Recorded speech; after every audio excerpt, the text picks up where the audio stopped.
Jeg hedder Niklas Ladegaard og er direktør i Westpoint. Mit navn er Frederik Vogelius. Jeg er MA eller Management Assistant i Westpoint og i Westforhandlerforening.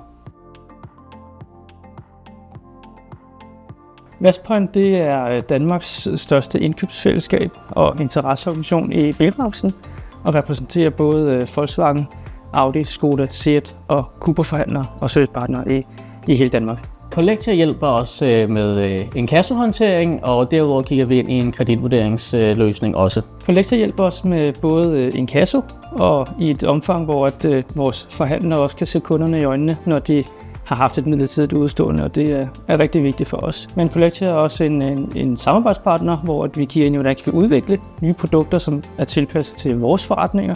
Det er en vigtig partner for os i hverdagen. Vi ønskede en samarbejdspartner, hvor man fokuserede på kunden. Selvom at der var tale om et midlertidigt udstående eller en inkassosag, så er det vigtigt, at man havde en fremgangsmåde, som gjorde, at kunden stadig havde en ordentlig oplevelse. Vi kunne se som kunde i forretningen igen, og at vi i det hele taget havde en partner, der ville være tæt samarbejdspartner med os. Og det fik vi i Collectia. Samarbejdet i dagligdagen fungerer rigtig godt. Jeg tror, hvis jeg tænker mig rigtig godt om, så kan jeg nok ikke komme i tanker om et eneste punkt, som der ikke er blevet fulgt op på. Og det sker fra dag til dag, eller fra team til team, så det kan vi kun være tilfredse med.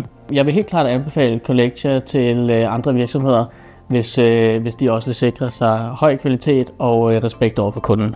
Jeg vil rigtig gerne anbefale Collectia til andre virksomheder og erhvervsdrivende, og det er fordi man generelt får en samarbejdspartner, man er i øjenhøjde med, men også en, der forstår, hvad det er for en situation, man er i, når man er som virksomhed og har en kunde, hvor der er et midlertidigt udstående. Det er meget afgørende for os, at det er en inkassopartner, der forstår det og sætter en ære i, at vi skal have en god relation med kunden, også når man står i et inkassoforløb.